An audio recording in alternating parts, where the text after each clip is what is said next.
Πολύ ωραίος είναι. Πάρα πολύ. Τον έχουμε λίγο κάτι που κάνει.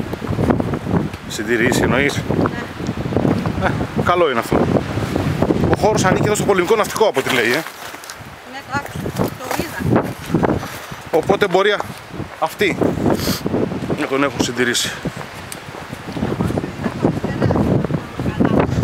Έχουν βάλει και φωτοβολταϊκά.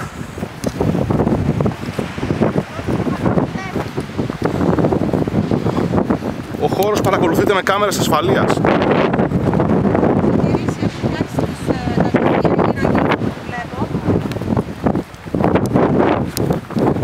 Άρα